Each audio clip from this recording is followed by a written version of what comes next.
So, you made it to the last video. Amazing! Thanks for joining us in this basic introduction to digital art. Even if some things apply to many forms of art, I hope they feel like building blocks for you to move around as you please and explore and express yourself better every time. While we advance in the background and finish this image, I wanted to talk about some things that will make our lives easier. So it's going to be posture and eye health, Pomodoro and timekeeping, working non-destructively, naming practices, saving often and having versions, and showing your work, better finished than perfect. So, the first, posture and eye health. It's important to enjoy digital art, and in order to enjoy it for the longest amount of time possible, we have to take care of our body, our main tool. Posture is important. Make sure your chair is the correct height for your desk, and also feet support. Your hips, knees, and elbows should be at 90 degrees if possible, and your screen at a height where you don't need to strain your neck. Okay? Eyes can get easily tired, so make sure you hydrate them before, during, and after your painting sessions. Consult your doctor to know which eye drops would work best, but in general, ocular lubricants work really well. Pomodoro and timekeeping. We tend to overdo ourselves when we're having fun. When work gets tough, it might feel heavy to keep working for long hours. In any case, it's great to have a limit and take constant rests. I found that Pomodoro technique works amazingly. 25 minutes of work, 5 minutes of break time, and eventually a long break of 15 minutes. Try to take your eyes off the screen and rest. Change your posture, walk around, do house chores or whatever needs to be done. Stretch, and then back to work. Working non-destructively. Sometimes clients change their mind, and we need to go back into a file and modify what we've done. We already talked about non-destructive ways of doing some things. Try to remember that changes often come from places you don't expect them.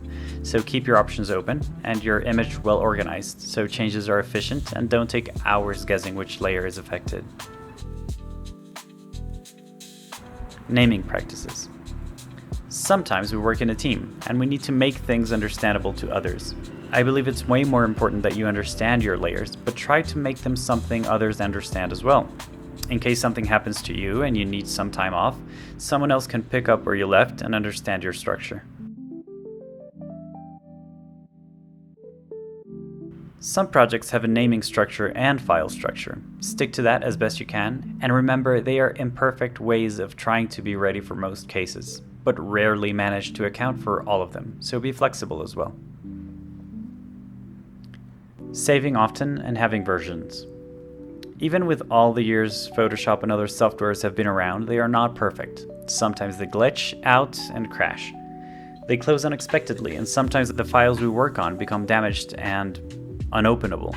It hurts like hell, but it gets easier if we have the practice of saving often and creating versions.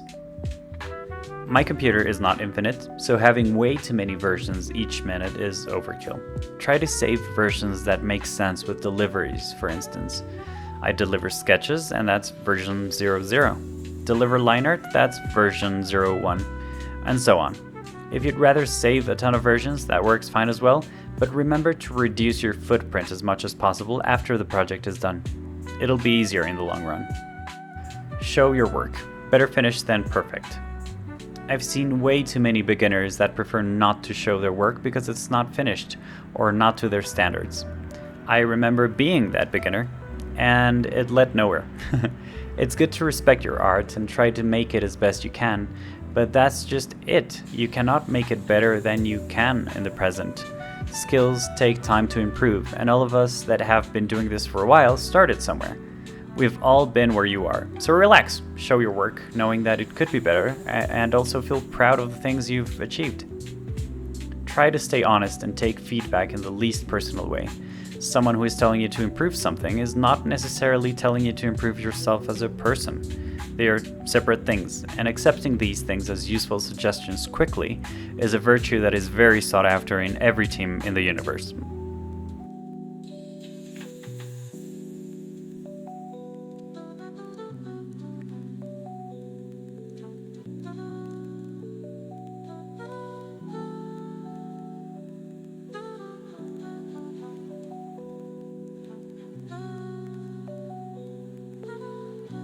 As artists, sometimes our timelines get way too generous, and we extend a project for years. I know I have a few of those lined up. But it's better to finish things and make them ready to show than to keep them buried forever until they're perfect. If you change your mind and you see things that you can improve, you can always revisit your projects. There's no shame in your progress. Keep a steady pace and you'll get where you want to go.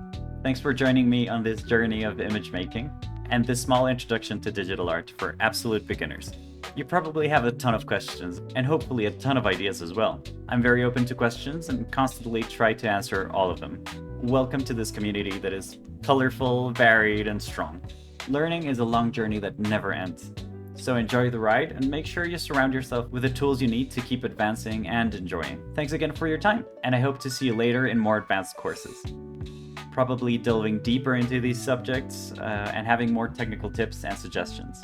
We might even work together sometime. Remember to subscribe to the Artforge Academy newsletter to receive exclusive discounts and video courses. Bye!